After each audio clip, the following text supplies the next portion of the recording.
Alright, we are gonna take a look into another fault diagnosis paper, Enhanced Analog Circuit Fault Diagnosis, Continuous Wavelet Transform, and Dual Stream Convolutional Fusion.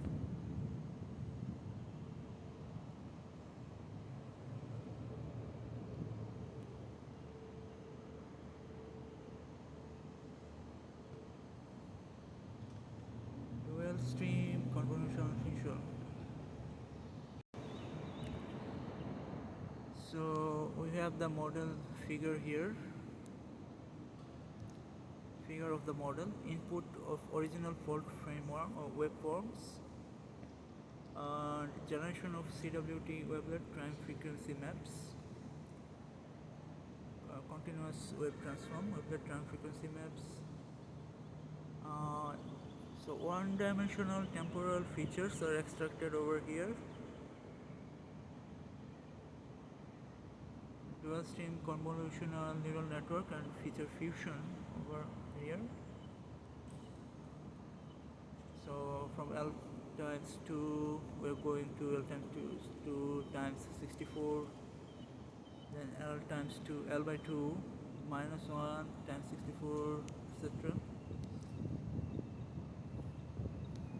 Then and here from the input the other path going through CW2 wavelet time frequency maps, image spatial feature extraction, so temporal feature extraction on the upper flow and spatial feature extraction on this lower flow, and then both of them are getting merged over here in this dual stream fusion. Then we have this CDAM, input feature, channel attention module, spatial attention module, output feature. They are then getting flattened in a fully connected layer, then softmax. Finally we are having this fault diagnosis results, fault detection experiment and data acquisition. So this is getting fed back into input of original fault waveforms.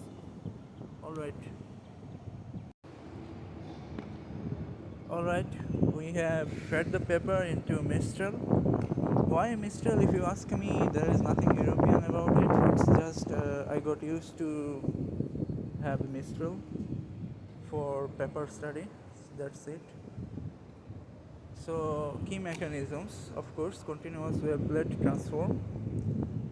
CWT is used to convert raw fault waveform data into two-dimensional time frequency images. This transformation helps in capturing both time and frequency domain features of the signal. As we have already seen, both time data and frequency data are used, fed into the later stage for dual fusion layer. The moderate wavelet is used as the mother wavelet due to its excellent localization properties in both time and frequency domains. Then we have this dual stream convolutional neural network. So once again, so we have this CWT, the moderate wavelet. Once again, it is used as a mother wavelet due to its excellent localization properties in both time and frequency domains.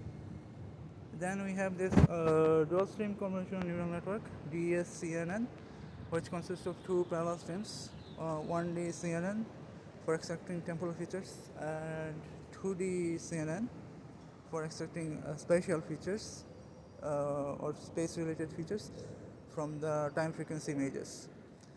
The output of these two streams are then fused to leverage both temporal and space-related information. Alright, then moving on to step 3, we have this convolutional block attention module, CBAM, which is used to enhance the feature extraction process by applying conditional mechanisms in both the channel and the space dimensions. It consists of a channel attention module and a spatial attention module, which refine the extracted features by highlighting important characteristics and suppressing irrelevant ones. So here is a code example. Import numpy as usual, import pywt. An example, we also have an example of 1D CNN. These are all generated by Mistral. 2D CNN. These are much more simplified than the ones actually within the paper. Convolutional block attention module. So here is an example uses of CBMM in a module. We have the filters, kernel size, activation, input shape. Then we have the model compile and the summary.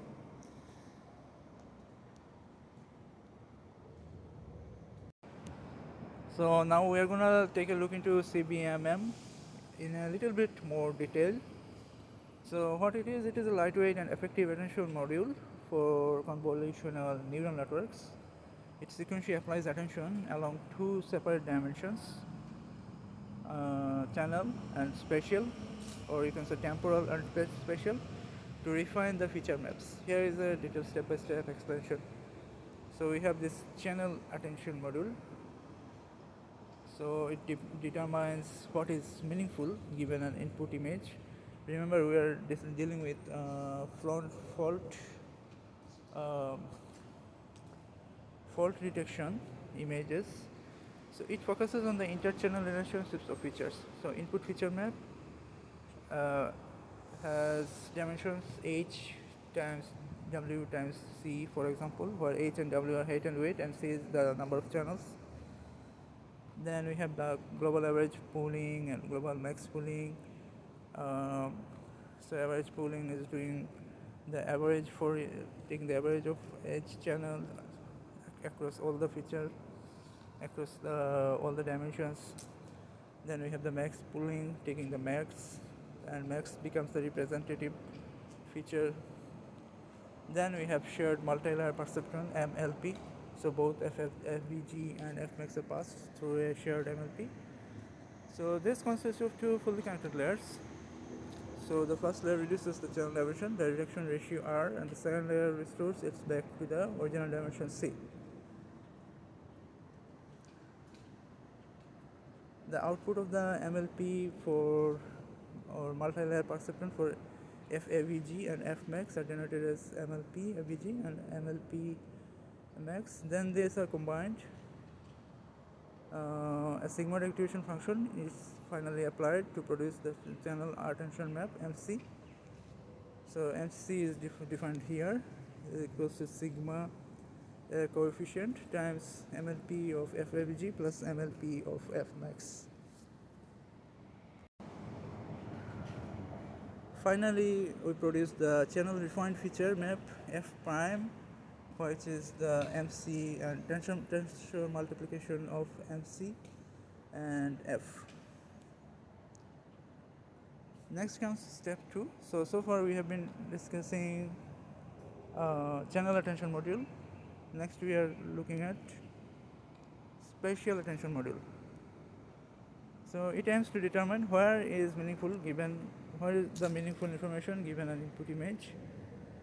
So it focuses on the interspatial relationships of features. Number 1, channel refined feature map.